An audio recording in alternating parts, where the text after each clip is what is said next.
This is ODAT Chat, your instant connection to recovery and community, one day at a time. This podcast may contain strong language, sexual content, and spiritual truth. Listener discretion is advised.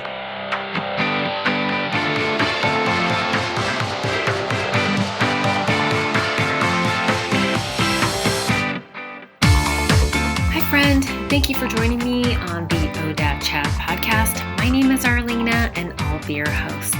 Today, my guest is Paul Churchill, host of the hugely popular Recovery Elevator. I can hardly wait to introduce you to him, but before I do, you know I have to talk about SoberLifeSchool.com. I'm excited to share that the website is undergoing a major facelift, and when it's done, I will have new dates for live online classes. These classes are intended to facilitate transformation to help those of you who struggle with things like social anxiety and isolation. So in small groups of sober women, we will transform, connect, and learn to live inspired together. So it's an amazing experience, and I hope you will join us. For dates and more information, visit SoberLifeSchool.com. Okay, so check it out. I realize I always say this, that I'm excited to introduce you to my new guest, but I can't help myself. I am actually thoroughly tickled pink to introduce you to Paul Churchill. One of the reasons I am so impressed with him is because he was brave enough to jump into recovery podcasting when he was just 5 months sober. He now facilitates retreats, exotic sober trips. He has a thriving online sober community, and he is absolutely changing lives. So with that, please enjoy this wide-ranging conversation with Paul. Paul, thank you so much for joining me on the ODAT Chat podcast. Arlena, it's great to be here. How are you doing? I'm great. I am so excited to be talking to you today. I've been following Recovery Elevator, your podcast, and you do all kinds of fun things, which I really like to talk about. I think a lot of times on these podcasts, I get a little maybe too into the problem and kind of what brought people to, recovery to begin with. I think it's so important to start focusing on not only just solutions, but having fun in sobriety. I totally agree with that one. Thanks for having me. And Arlena, I had you on my podcast, and your episode launched on July 29th. You rocked it. You knocked it out of the park yourself with ODAT podcast. It's a pretty cool project you got going on yourself. You're doing fantastic work. Oh, thank you so much. Well, listen, I certainly have a soft spot in my heart for people who are trying to bring the message of recovery to the masses. So I really appreciate you for that. And we're going to have to talk about your sober trip in January to Asia, because that sounds like, you not only, so here's the thing, we get sober, right? And then what do we do with the rest of our lives? Let's not dwell on the past. Let's have some fun and live lives of good purpose. So can we just start out with just talk a little bit about your trip to Asia? Absolutely. Let's get right into that. So in 2014, I was a chaperone for my buddy who had taught a social studies course about the Incas. And he was able to take his high school class to Machu Picchu, and we did the Inca Trail. And he's like, "Hey, Paul, you want to be chaperone? Free trip, 2014." I'm like, "Hell yes, let's do it." Went down there, and I was struggling at the time. And I did everything in my power to stay sober before. And I think I had a couple weeks of sobriety before. And on the airplane ride down there, I wasn't able to sleep. And I justified to myself, I was like, well, tomorrow I'm going to have to be on point. I need to sleep. So I'm going to have one glass of wine on this overnight flight to Lima, Peru. And we already all know that didn't happen. One glass of wine, one glass turned into like 5 on the airplane. And then I had a 6-hour layover, an overnight layover in the Lima International Airport. That turned into 7 more beers. And then I fly into Cusco, get there like at 6:30 a.m.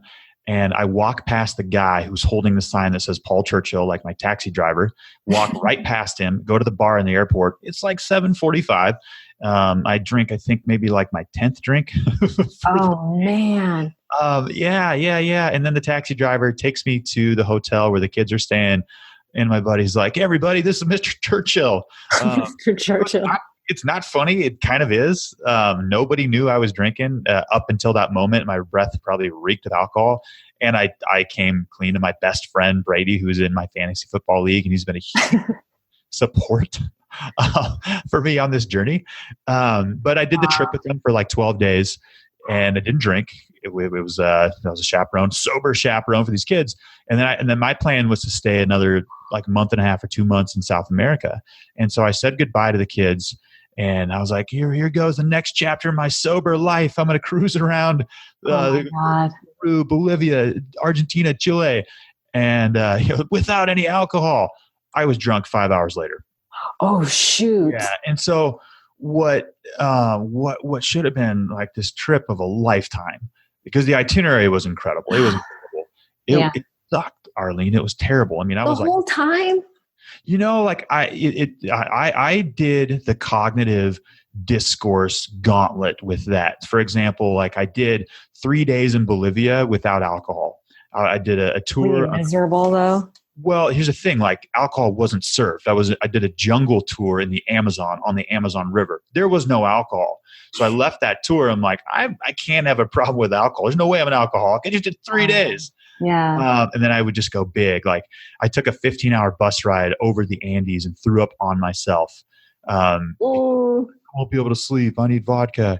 And so it was just this like brutal, lonely, and there were some fun times in there, but I was really struggling with alcohol. And so everybody loves to travel. I think I do. I'm sure you do too. And that's where the idea of sober travel was born. I was like, wow, what if I could do this with other people who didn't drink? Now, I had no idea how to put the pieces together. I had no idea at that moment I was going to start a podcast probably 10 months later called Recovery Elevator. No clue. And then what we did is, people started to ask like, hey, we can do meetups, we can do retreats, we can do trips. And so we did our first sober trip last year back to Peru. Trail. There was 25 of us who did the Inca Trail, visited Cusco. Oh, that's amazing. I hear it's very spiritual. Yeah, the Sacred Valley, it's an energy vortex, and there's 2 of them on the planet. Are you serious? That's a real thing? Yeah, there's several of them, but these are 2 big ones, and the opposite one is in Nepal. If you were to put like a straight line through the planet Earth, the globe, one would go through the Sacred Valley, and the other one would exit a city in Nepal. There's a lot of energy. It's an energy vortex. Sedona, Arizona is a city that has a lot of energy. Yeah. And so we did this trip. And it was incredible, right?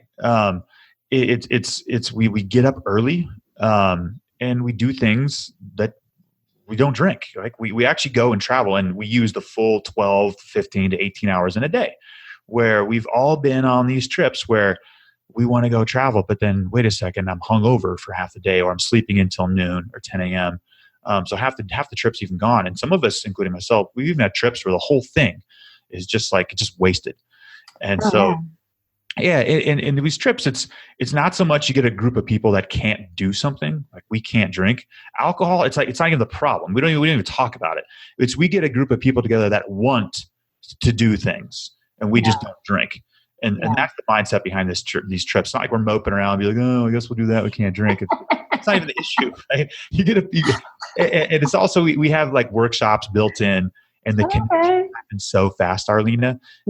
Like day one, we're talking about what's holding us back in life, what we're struggling with. That's the magic that happens when you get a collective group of like-minded individuals that all have the same common collective goal of living life without alcohol. It's fascinating. Yeah. So we're going to Asia this January 20th to the 31st. We fly into Thailand for its 12-day trip. Go to Thailand, Bangkok, some national parks, Elephant World, Angkor Wat, Cambodia. And then we leave on the 31st out of Cambodia. Yeah, it's gonna be a good time. Oh, that's so exciting. Can you, listen, I'm a workshop junkie. Can you tell me a little bit about what kind of, what your workshops are about when you go on these trips? Yeah, the list isn't quite finalized for the Asia trip, but we've got the retreat, their annual Recovery Elevator retreat in Bozeman this August.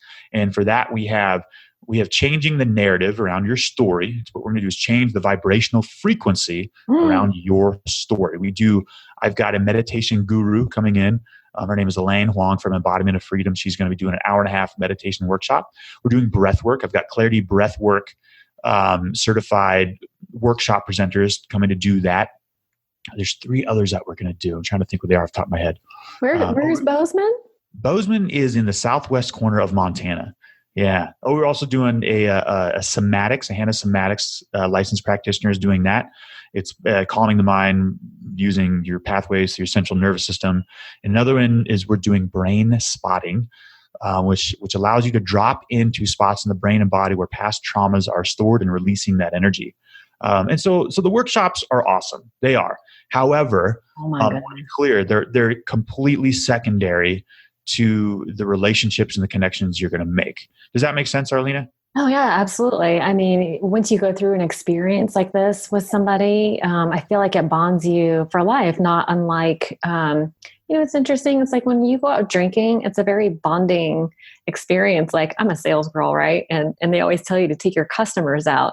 And, obviously I'm not drinking with my customers, but back in the day when I was, it's like you become like best friends. It's a bonding experience, right? So not sustainable in my life. So I love the idea that, and I've been on retreats before where you go on these retreats and you spend time with people and you get in like a safe environment that facilitates that deep heart connection and sharing. And you develop this love and compassion for other people. Like you see their frailties and their weaknesses and you look past that and to their essence and you end up loving them and loving yourself better. And I want to go now. It's like, that sounds so amazing. I want to do some brain spotting. We got a spot for you, Arlena. Just let me know. Yay. Yeah. And you're not that far from me now that I'm in Idaho. 8 hours. Sweet. Listen, I am super pumped. That sounds really exciting. And for those listening, I'll obviously leave links in the show notes. But if they just want to jump over to your website, it's at Recovery Elevator. Is that right? RecoveryElevator.com. At the top right-hand corner says events, and you'll see there. Yeah. We like events. Woohoo. Events too. Awesome. Well, listen, let's take a little step back. I'm so interested in family of origin stuff. That's usually where I'm like, I have 1,000 questions, but why don't you walk me through sort of, your family of origin, and then maybe kind of get into a little bit about, when you started drinking, why you started drinking, and maybe sort of the cause and effects of all that for you. Absolutely. Okay. Grew up in Salt Lake City, Utah. And this is somewhat important because it was a big part of the why I drank. I was one of a couple non-Mormons in a school of over 1,200 kids and had to blend in. I did. Nothing wrong with Mormons, incredibly nice people. However, there were some traumas in there that I didn't fully realize or process till later on in life. Some major people-pleasing skills and techniques were developed that were extremely beneficial at the time. However, later in life, they didn't serve me as well, and I needed to address those later in life. And so I started drinking when I moved to Colorado at the age of 13. And I'm a firm believer that addiction is multifaceted. It is underpinnings to so many different things, biological, partly genetic. I don't think it's a full-on like 100% genetic thing. In fact, I think it's more environmental than genetic. And another thing that I've been harping on for a long time is enhanced dopamine receptors. So this is something that in our past evolutionary traits would work in our favor. So some people experience things differently. This is just normal. Some people experience heat differently, experience ice cream differently. They taste things differently. And one common response when I've asked over 250 people on my podcast, what was it like when you first drank? That we experience alcohol differently. And I feel that's due to enhanced dopamine receptors. It was like I got this nostalgic, wow, the euphoria. Like, this is what I have been missing. While other people who don't struggle with alcohol, it's like, all right, well, I didn't really get it. Beer didn't taste quite as good as my Diet Pepsi or my Pepsi or a Slurpee. But for me, it was different. And so I loved it from the start.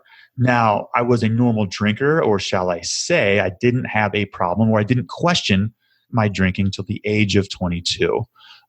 What that means is I could take her or leave it. And what that means even a layer deeper is I never asked the $1 million question of, do I have a drinking problem?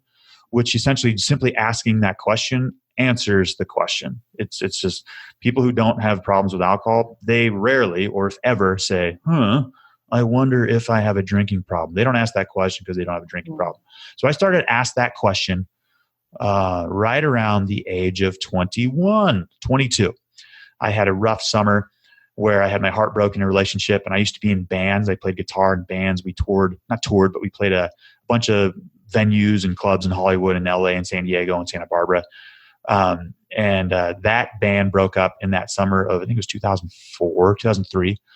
And I was working at the Orange County Fair parking lot duty, rough job out on the blacktop on a hot summer day. And I remember the first night I came home and drank a 6-pack of Michelob Ultra Solo. And I was like, all right, this medicine, this elixir, this works. And I rolled with it for a long time. And I've always been an entrepreneur, kind of an out of the norm. And I had a finance job lined up after college. And I said, screw this. I recently studied abroad in Spain, loved it. And I wanted to go back and open up a bar. Open up a bar in Spain. Yeah, seriously, right? Sure, of course. Why not? Yeah, that's pretty traditional. Finance, bar, same thing. Yeah, I mean, I actually did major in business and Spanish, so it does make perfect sense. Yeah. Look at you. And I saved, I think like almost $30,000, and I borrowed. Good for you. Yeah, I borrowed a little bit more from my parents, some more from a friend. I went out there to Granada, Spain, and I bought half of a bar with a Spaniard named Romo, and owned and operated a bar for almost 3 years, and it was the best, worst time of my life, Arlena. Best worst time because you had all the access to the alcohol, and you were the man at the bar. I bet the ladies loved you. Yeah. I mean, that stuff was everywhere. It was great. I was 24, I think, and people would be like, "Wait, how old are you? And you own a bar?" I mean, yeah, it was crazy. I was on top of the world. You're a fucking baller. Good for you. Top of the mountain, right? Usually what happens when you're at the top of the mountain, you fall off the top. And that's exactly what happened. Right around like... You tumbled all the way down. I got it. Oh, like all the way down. And it all had to happen. But I found myself totally addicted to alcohol. Was unable to sleep. What kind of consequences were you having? Were you like blacking out and obviously being sick? And Yeah. So I was blacking out like 5 to 7 nights per week, totally saying, "Hey, Arlena, look, this is normal. Arlena, I own a bar. That's what bar owners do." Yeah. They drink all their inventory. They black out every night. They give half the bar away, and they have a shitload of fun. This is totally normal. Right. It wasn't normal. You used the word it wasn't sustainable. It wasn't. And one night I got in a taxi cab and said, "Go to the hospital. I'm having a heart attack." Go to the hospital. The guy's like, "Dude, you're not. It's a major, you're having a panic attack." Anxiety, yeah. They feel the same, apparently. Gave me a benzo. And was the anxiety something that you had struggled with before, or like in high school and stuff? Or is this not really. Not really. I mean, some anxiety is healthy, right? I had like a normal, healthy level of anxiety. Right. I think. But heart attack kind is not good. Yeah. That's not good. That's bad. So that was it. And I got on the phone at like 3 a.m. I was like, "Mom, I can't beat this." I had no idea what was going on. So I went back home for a month, almost made it 30 days without alcohol, and went right back out to Spain, picked up right where I left off. I mean, I had some rituals that were, at the time, I was like, "Oh, this is normal." Again, I mean, I wake up at 6 a.m., walk across the street, get 2 beers and a box of wine and drink them all within 15 minutes, just so I go back to bed and sleep till noon or 1 or 2 p.m. That was my norm for like a year and a half. So I ended up walking away from this bar from Spain. Smartest decision I've ever made. Had to take the ego hat off, swallow a lot of pride, went back, moved in with the parents, assumed my drinking would not have made the trip with me. It did. Geographical cures rarely work. Made another geographical cure to Seattle, where I went to grad school at University of Washington. That brought me to beautiful Bozeman, Montana. And in 2010, I was starting to wisen up. Actually, 2009, I was starting to wisen up, say, okay, maybe it's alcohol. Maybe it's not anxiety. Maybe it's not depression. Maybe it's not all these other issues, ADHD, that psychologist, psychiatrist, whoever I talked to would tell me. Maybe it was alcohol. And so I started to explore this. In 2010, on January 1st, I stopped drinking. I only wanted to go for a month, but I made it 2.5 years, which was surprising that I made it that far. Wow. Yeah. And just on sheer willpower, like you didn't start going to any programs or anything? You're 100% correct, Arlena. And I'm a guy that has A lot of willpower. I do. And this backfires. It's not a good thing when it comes it's a double-edged sword for sure. Double-edged sword. Like I've got a sports background. I'm a no pain, no gain guy. Just get up, try harder. Willpower, right? You can do this. And that backfires with recovery. It does. And ironically, when I went to my very first AA meeting, I had a friend who was a gal who was struggling with alcohol, and me and another guy took her to an AA meeting in support for her. Sure. And here I am. I've been sober 2.5 years, and I'm hearing stories of people going around the room. They're saying, well, I ended up in prison. Well, after my second divorce, after my third DUI, after bankruptcy, after prison, after some guy killed somebody in the room. Oh, yeah. Yeah. And Arlena, after each story that hadn't happened to me yet, my eyes were getting bigger and bigger. And like, I was just like, oh my God, wait a second. I don't think I have a problem with alcohol because none of this stuff has happened. And I walked out that room and I drank 2 days later. And I think I had like 15 or 30 drinks that night. And I ended up at 2:30 in the morning after the gas stations had closed. I drank all the alcohol in the house, and I was Googling if I could drink hydrogen peroxide or rubbing alcohol. After there was no more alcohol left to drink. This is after 2.5 years without a drink. Like you got to be effing kidding me. So I woke up the next day. I was like, shit, that got out of hand fast. Maybe I was on the right path. So, then I had 10 months, then I had 4 months, then I had 2, then I had 20 days, then I had 8 days, then I had 3. Then it was like, oh shit, I don't think I'm ever going to get out of this again.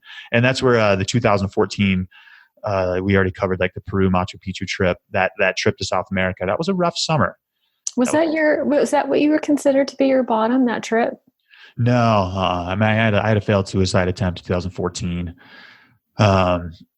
And that summer, it was like there was many times where I like fully defeated. It's like I can't beat this. I won't be able to beat this.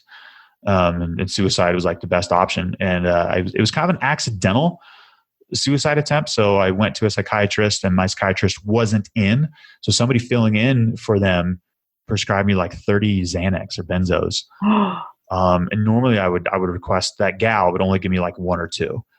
So I just crushed them all and did them. And the people that I talked to, medical professionals, are like, yeah, that should have done the trick and then some. But here we are still chatting today, Arlena. That's amazing. Okay, so you get all the benzos, and you said you crushed them. Does that mean you snorted them? No. I mean, I just I think. Oh, you crushed it like 25, and then all the other pills that I had. Yeah. Oh my God. I should have done it. I should have done the trick. And man, I'm smiling and laughing. It's not funny at all, but I'm in a moment now where it all had to happen, and it was a beautiful journey, and I don't think I would change a thing. Right, Arlena? Yeah. No, oftentimes it's that hitting rock bottom that allows us to let go of all our old ideas, meaning that self-sufficiency, self-knowledge, self-will is going to cure our alcoholism, right? That's never the thing that does it. And, we're so indoctrinated in our society about, hustle harder and drive and all that stuff that, what that's saying is that we are responsible for fixing ourselves. But I'll tell you, Paul, if I could have fixed myself, I would have done it a long time ago. But, for me, it wasn't until I got into recovery that I was introduced to the idea that a power greater than myself could restore me to that kind of sanity. So, but let's talk about you, because I will make this about me if I... No problem. being the self-centered alcoholic that I am. Okay, so what happened? Did you end up going back to Alcoholics Anonymous, or where did you go from the failed suicide attempt? Yeah. I mean, that wasn't even my sobriety date, really. I woke up the next day. I was like, you got to be kidding me. That didn't work. I'm still here. I'm still like back in square one. I mean, it sucked. It was terrible. Like Groundhog Day, right? Yeah, you nailed it. But so on September 7th, that's when I was done. I was DJing a wedding like 5 days before, and I knew I was not going to be able to finish the wedding, but B, like I was going to be rough shape. I got a DUI that summer too. So I did a smart thing, had a friend come pick me up. Told my parents I was going to go to rehab, but they didn't pick the phone after I called 95 times. called me back the next day and I said, you know what? I just feel different. And what had happened is I fully gave up. Like I just stopped fighting. When I decided to go to rehab, the unconscious part of the brain got that memo. And that was the first time that there was a collaborative effort between the conscious, the unconscious mind, the heart and the soul. They started beating to the same drum. They started moving forward on the same path. Before, it's just, you're being pulled in so many different directions. And as you mentioned, I didn't quite understand the higher power thing, but right at that moment, there was an opening, a conduit, where something besides me was guiding me. Mm. And so I went to an AA meeting, and then I went to another one. I did like 110 in 90 days. I didn't really fully resonate with it, but I kind of looked at the scales as like, well, what are my options here? There are tons of options, but like I did everything. And so right around a couple months of sobriety, I was walking to an AA meeting and I said the 3 most dangerous words that somebody with a drinking problem can have. I said, I got this. I don't need to go to this meeting. I looked at my watch and I was standing behind trees too because of the stigma. I was like, I got this. I've gone 2 months without alcohol. Like, I don't have a problem, right? I mean, just that sounds asinine as that sounds. The stigma. And then all of a sudden in my gut, I felt this thought show up. And I knew I was going to drink again if I didn't do something different. And the idea of a podcast showed up. And I was like, whoa, what is this? What is this? I didn't understand it, but I love podcasts. And I just knew I had to start a podcast. And this isn't like some divine message. We all get nudges and cues from the universe of where to go next. And I was just in a spot where Why would you say that's not a divine message? Why not? Well, I mean, it could be. It could be. I'm not saying, what I mean is I'm not special enough to get like my own personalized message. Everybody gets them. What I was at that moment, I was in a part of no mind where I was able to receive the message. Because everybody gets them all the time, but we're usually so entrenched with the egoic structures and the thinking patterns that we completely miss the cues, the pieces of intuition and wisdom and nudges of where we're supposed to go in life. So I got one. I listened and I did it, and I think it saved my life. There's no way to tell for sure. It was a risky gamble, Arlena. I started this podcast at like 5 months sobriety. And there was a lot of pressure, right? But perhaps I needed it because we're talking today. But it worked. And what doors it opened up for me was accountability and community. Accountability is when we talk about this, when we burn the ships, is how I like to phrase it. Yeah. Do you want to tell that little story about burn the ships in case someone's not familiar? Well, yeah. I mean, in 1519, Hernan Cortez landed in Veracruz. He sailed from the coast of Cuba to Veracruz to tackle the Aztec Empire, which nobody had been able to do for the previous 500 years. First thing he told his sailors when he arrived on the beach of Veracruz was burn the ships. Sailors are like, whoa, screw that. How are we going to get out of here? And that was his plan. You can't unburn the ships. You can't unhave those conversations. So Arlena, for the first 3 months after I uploaded the podcast, I was like, oh shit, what have I done? I had trouble sleeping. I was terrified of people hearing my deepest, darkest secret, the biggest challenge I've faced in life. However, it was the best thing I could have ever done. It turns out there's a couple more people than just myself struggling with alcohol, millions. You're right. Created accountability. And then someone was like, hey, what about a community? And then we started Cafe RE, and then we did meetups, and then we're going to Asia in January 2020 or 20. Look at you. That is so beautiful. I was having a conversation with a sponsee of mine recently where we were talking about, what wants to be born. It's interesting that when we get sober and we, overcome this thing, it's like, now what? Suddenly it's like the purpose of life seems to change a little bit. We've received this gift. We've been relieved from this suffering through actions and community and knowledge and things like that. It's, a very natural response to want to shout it from the rooftops and save everyone else too. I just think it's amazing that this is what was born out of you listening to your intuition and then taking action on it. and you've done some pretty amazing things. I know your podcast has a pretty wide reach, and it's amazing you did this at 5 months sober. Thank you. It was risky. So let's talk about the risks a little bit, because I was, probably 20 years sober when I finally decided to pull the trigger. I was so scared and I'm very AA indoctrinated, but I'm a voracious learner. So I'm always looking for, I did like the Course in Miracles. I did therapy. I did, I read tons and tons of books. I'm always looking for different kinds of solutions, but what were some of the fears that you were wrestling with before you launched this? Was it fear of judgment from like the recovery community, or just sharing your darkest secret? Sure. Yeah, great question. And I'll get that to a second. I just want to comment on what you said to your sponsee. And so what wants to be expressed when we quit drinking, what wants to be expressed through divinity or through just the universe, is our wholeness. And once we quit drinking, and once we get further enough down that road, we'll be like, oh, sobriety sucks. Like this, there's this huge challenge and I can't go back to alcohol. What that is the universe putting situations, life occurrences in front of us to help us build those circuits. It's crazy that once you quit drinking, encounters will happen with people, places, things, and ideas that will hurt in spots of your body. Like it will trigger things, but it's all working for you, because the expression that first wants to come through you is wholeness. And whatever's happening happening in your environment, none of it's happening to you, it's happening for you. As soon as I realized that, it was like year 2.5, year 3, that's when the magic started to happen on this journey. But let's back it up a little bit. What fears I had?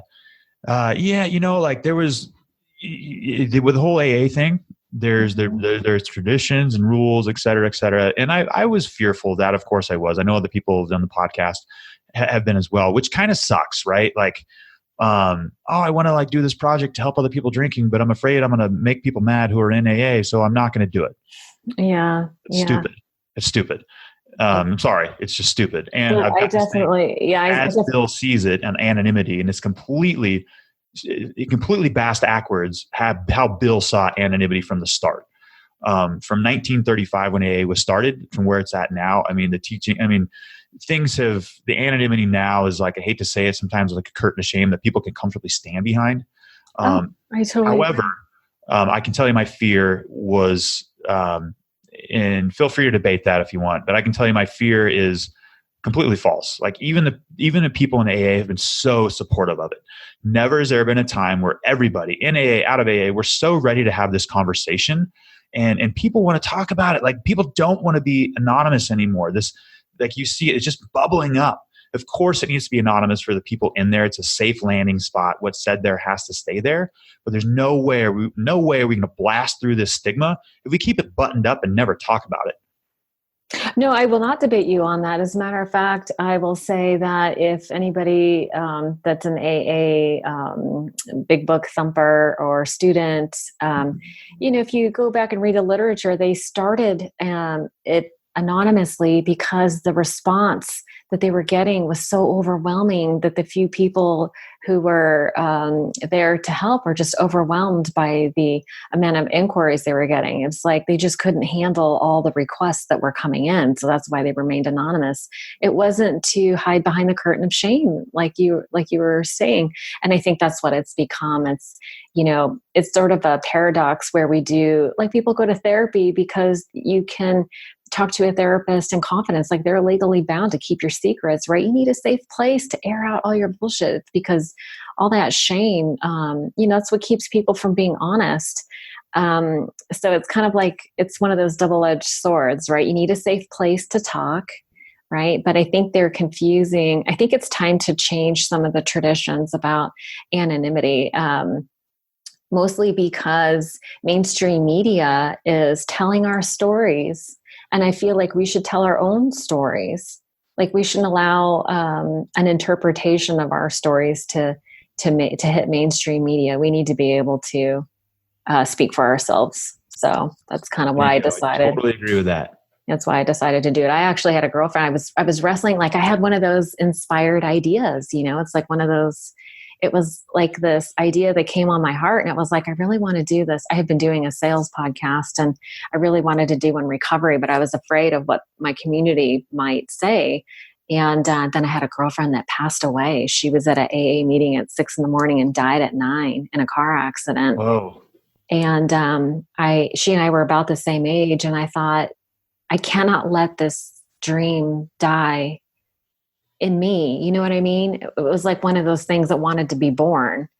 And so I decided to, break through that fear and do the podcast anyway, even if people in my community were going to be mad at me. And I was like, well, they can't stop me. Arlena, how many people are mad at you? 0. Yeah. Zero. Now, I will, to be fair, the hardest part about doing the podcast is actually like the most criticisms. Hardest part is people in recovery. And I thought it would be like big alcohol. I thought like Budweiser would send me an email and be like, shut your fucking podcast down. Or normal drinkers being like, Paul, you're such a loser. Like, it's just not the case. Everybody, people who don't understand alcohol, but they hear about the podcast, or they don't have a drinking problem. They're like, holy shit, you do you. What's the name? I'm going to send the link to your podcast to my cousin who's struggling. That's okay. Like, and sometimes I get emails of criticism. People want to help, and I'm just interpreting that wrong, and I get defensive. But there have been some struggles and challenges with it, like anything. Really, like it's not. Sure. Yeah. No, I haven't really had any blowback. A couple of people have sort of, long timers in my community being like, "Oh, maintain your anonymity," and I'm like, I wasn't anonymous about my drinking. I was great answer. You know what I mean? I completely made an ass of myself while I was drinking. I'm a stand-up person today. Why wouldn't I be proud of that? Absolutely. Yeah. And things change. Times change, and times are changing. It's okay. Yeah. I think eventually somebody's going to pick up the banner of the traditions and maybe, take that out about maintaining anonymity at the level of press, radio, and film. Yeah. And, by the numbers, a guy named Lance Dode, the Sober Truth, by the numbers, it's a stagnant program. Although addiction is on the rise, there's about 1.5 million members in Alcoholics Anonymous, and it's a stagnant program. It's an age, the age continued. I think it was average age is 43. Now I think it's 40. I don't know. But if they don't change their stances on some of these things, the program may become obsolete in the upcoming future. I don't know. Yeah. Well, I mean, I'll debate you on that. I mean, I don't think it's stagnant. I mean, I continue to go through cycles of the steps only because as I go through the steps, I feel like that there's that old saying that if you work the steps will work you. Mm-hmm. And it's a process, right, that I go through with someone else. And I feel changed after I complete them. And because I'm different on the other end, when I address them again, I get something completely different because I'm different, right? So, and it served me for 25 years and counting. And I take what I like, I leave the rest, but I do a multitude of other things as well. It's not the only modality of, healing that I utilize. And I had a fantastic sponsor my first year. Met with him every Wednesday at noon for a year. Fantastic guy. I can't mention his name out of his request, but love the program. Yeah. I hope it doesn't become obsolete, and I hope they make some changes. But if not, I respect the hell out of that decision too. Stick to your guns. So tell me what you do. Even the big book talks about intense. There's nothing that ensures sobriety like intense work with another alcoholic, and you're in it up to your eyeballs. What do you do to maintain your sobriety now? Is it just your work carrying the message? Yeah. Great question. And so I'm kind of exploring this pickle of you can't do this alone. And on this journey, Arlena, there are countless paradoxes, countless pickles to find yourself in. There's so many. So many. It's why recovery is so confusing. And I met with a listener.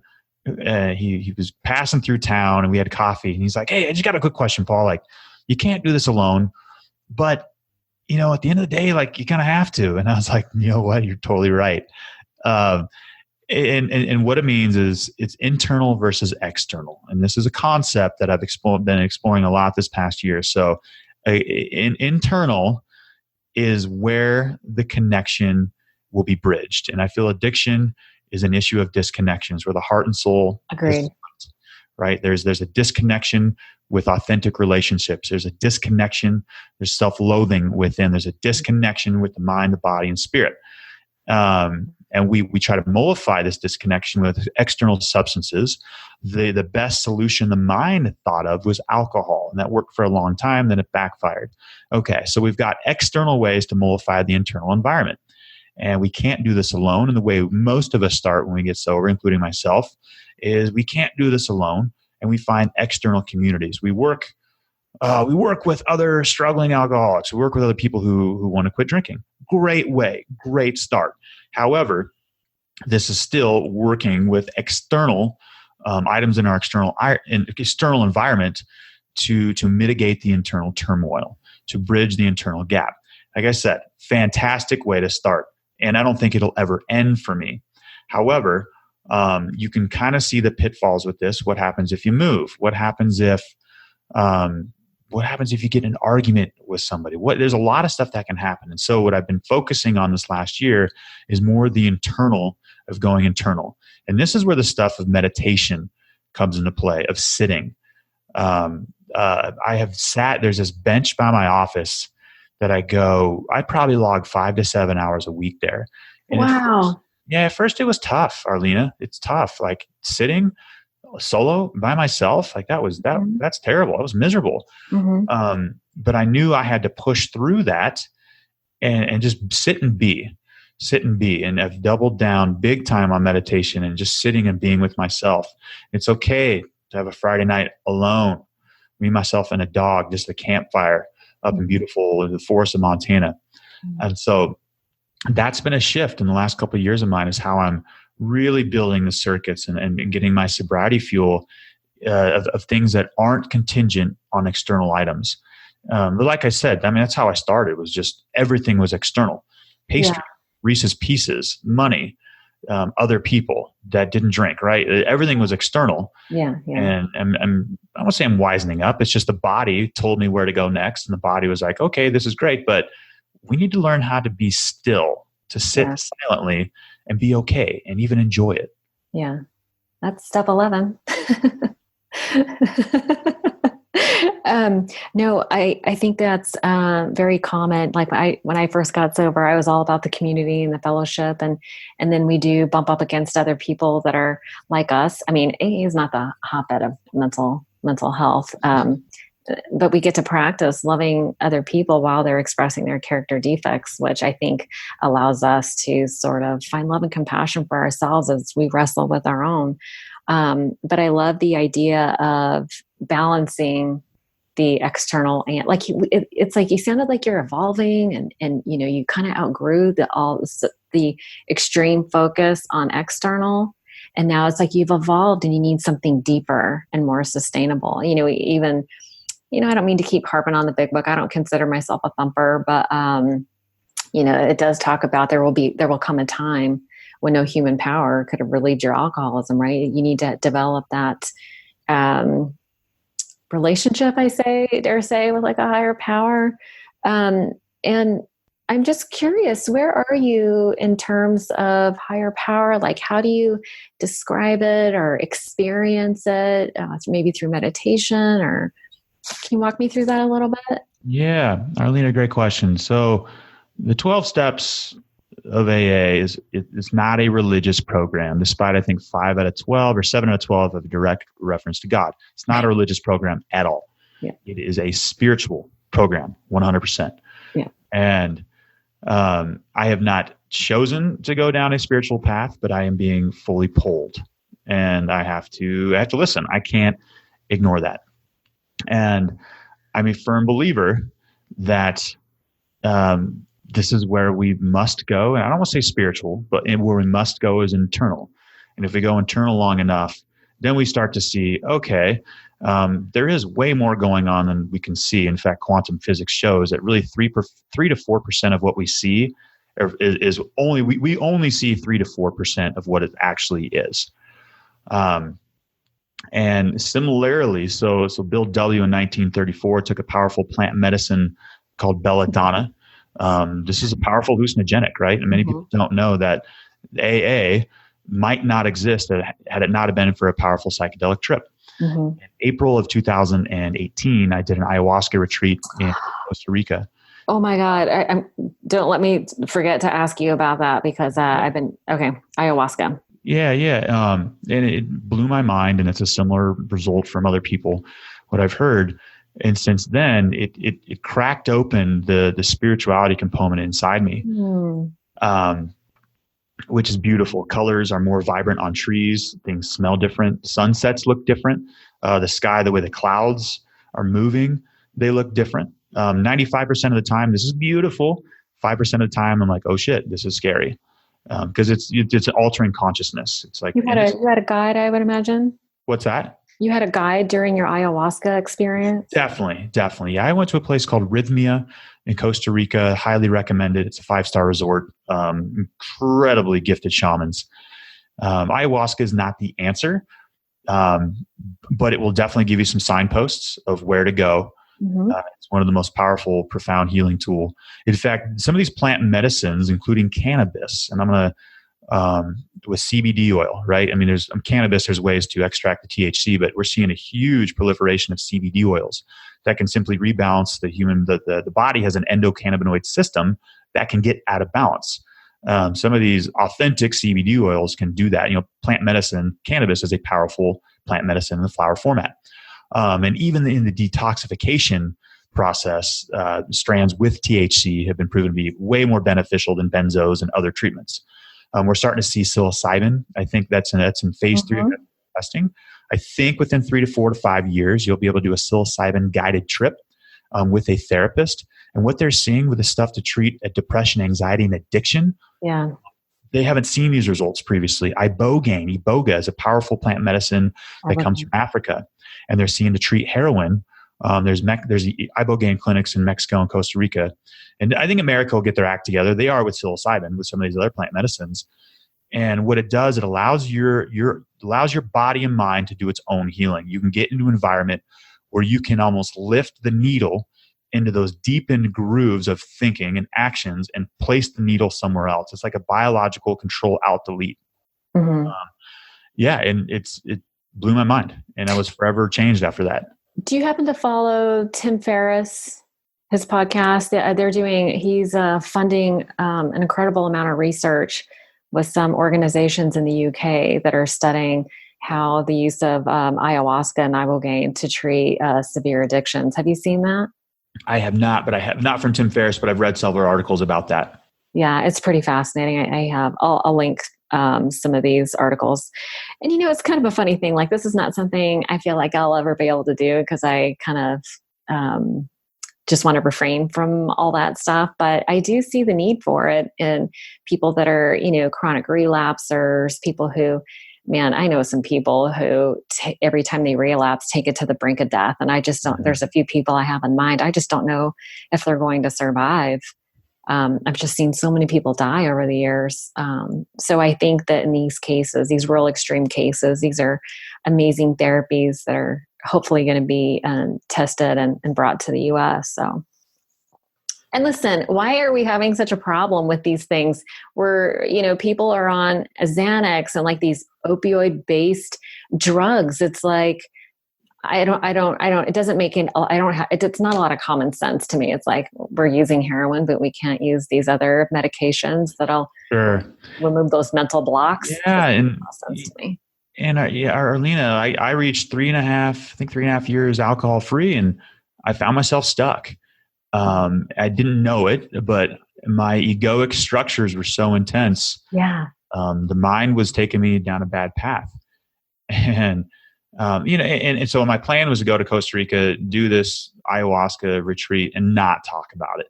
However, a couple of days after, when I got back, I was like, holy shit, I started a podcast to share resources with people that are beneficial. Mm-hmm.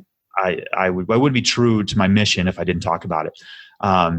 And on face value, like you can see, like, wait, you're just going down and taking a drug to heal yourself? Like, that doesn't make sense. But what we talked about earlier, like how many people have emailed you and say your podcast is going against rules? I had a handful of people be like, how could you? I will never listen to your podcast. But like the overwhelming majority, including people in AA, were like, yes, Yes. I'm so glad, like, even like you said, you're like, I might not do it, but yes, I'm so glad you talked about this because people more than ever right now are ready for alternative treatments. Arlena, I don't think we need to cover how abysmal the success rates are from this, how abysmal rehab rates are. Exactly. Even I hate to say it, the success rates in AA aren't quite as high as we think they are. And people are ready more than ever right now because what we're currently doing to treat addiction is coming up short, especially Western medicine. I mean, their answer to treat addiction, you just mentioned a couple of benzos, antidepressants. I mean, there's not much. And jail. People are going to jail. Incarceration. Tough love. That's Western medicine's best medicine is tough love. Doesn't work. Such bullshit. Yeah, no, it's not good. Yeah. Well, these are very exciting.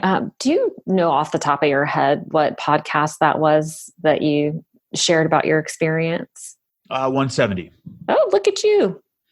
That must have been a popular one, huh? Yeah. That was a fun one.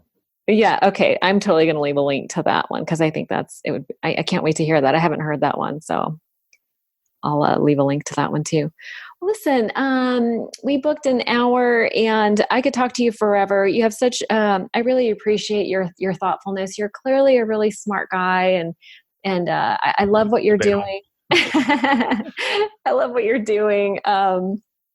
I feel like you're helping a ton of people and you have such a great reach. And I'm so tempted to take you up on this offer to do the workshop. It sounds amazing. And Bossman, when is that? August 14th to the 18th. And it is. I just drove to Boise a couple weeks ago. It's an 8-hour drive. So. You did? Who were you visiting? You were visiting a friend or something? No, it did a craft commerce, like a content creator conference. It was awesome. Content. I didn't know about that. Beautiful part of the country. Oh, nice. Okay. Well, that sounds very exciting. I'm totally going to check that out. But listen, thank you so much for taking the time out to be on my podcast and share your story with my listeners and all your experiences. I hope everyone listens to your podcast as well. So that's it. Thank you so much for joining me. Thank you for having me, Arlena. I've done a lot of interviews and you're very good at what you do. Oh, you're so sweet. Thank you so much. Thank you. All right. Have a great day. You too.